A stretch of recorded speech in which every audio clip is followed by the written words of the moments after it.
We're going to start today's TFAA with a question. Yeah, it's a question you've all heard, especially if you're a recent graduate. What do you want to do when you grow up? Who do you want to be? Before we get started with today's Time for All Ages here at Abraham Lincoln Unitarian Universalist Congregation, I do want to give out congratulations to all the recent graduates. And I also want to tell you that we are going to be talking today about Neil DeGrasse Tyson. Now, if you've listened to Reverend Wolf's sermon today, you probably know a little bit about him already. And the reason we're going to talk about him is because he was kind of an amazing guy. At age 9, he actually knew what he wanted to do with his life. And I got to tell you, that makes me kind of jealous. I'm almost 60 and I'm sometimes still not sure what I want to do with my life. But once he figured out, he never wavered from that goal. And we're going to explore today what it is that Neil deGrasse Tyson did to become the most powerful nerd in the universe, according to National Public Radio, and according to People magazine, the world's sexiest astrophysicist. Tyson began his career when he was in 7th grade. Well, actually, he began before that. When he was 9 years old, he visited the Hayden Planetarium, and that convinced him that he wanted to study the universe. So then, when he was in 7th grade, he got a birthday gift from his parents. And guess what it was? It was his first telescope. Now, it wasn't one of those gifts that parents get for folks hoping their kid will become something. It was a gift they got him because they knew how much he was interested in the night sky. He remembers it was only about $50, but he also recalls that that's all you have to show real details on the moon's surface or see the rings of Saturn.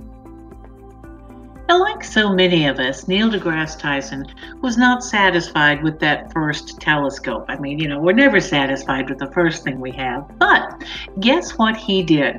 He wanted to upgrade his first telescope. And he said, and I'm quoting here, "I realized my ambitions were bigger than my first telescope. I needed a bigger telescope. So now we're talking more money. My parents don't have that much money. But I lived in an apartment building with a lot of dogs that needed to be walked. So I'd walk the dogs 3 times a day and I'd walk multiple dogs. So I'm raking in like $5 a day, something like that. And I think I had accumulated $100 before long." Now, Neil's parents actually did pay for half of his new telescope, but he used his dog walking money for the rest. And even though he'd bought the telescope, though, he still kept walking the dogs because, you have to have a camera to take pictures of all the things that you see through your telescope. Tyson graduated high school, of course, and he went on after that to go to Harvard, where he got a bachelor's degree in physics, and then he got a master's at the University of Austin and his doctorate eventually at Columbia. And that's all, sort of life stuff and that sort of thing. But really what I want to highlight about him is what he did after he got his education. Tyson had a multitude of jobs and several experiences that he had after this. But the thing that I want to really highlight about him is that he was inspired by the experiences he had at the Hayden Planetarium to educate people as well. He said, "When I was a kid, there were scientists and educators on the staff at the Hayden Planetarium who invested their time and energy in my enlightenment, and I've never forgotten that." I really want to lift this up about him because one of the things I hope that we all remember is the 7 principles, in particular in this case, the 4th principle, calls us as UUs to a free and responsible search for truth and meaning. And I would suggest that Neil deGrasse Tyson has certainly engaged in this, and he's also helped others do the same sort of thing.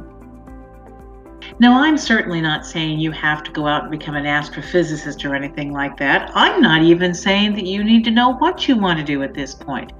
But whatever it is you do, I hope you follow Neil deGrasse Tyson's example and conduct that free and responsible search for truth and meaning. It's one of the best journeys you can go on. Thank you so much for joining us this week, and I'll see you again next week here at ALUUC's Time for All Ages. Bye-bye.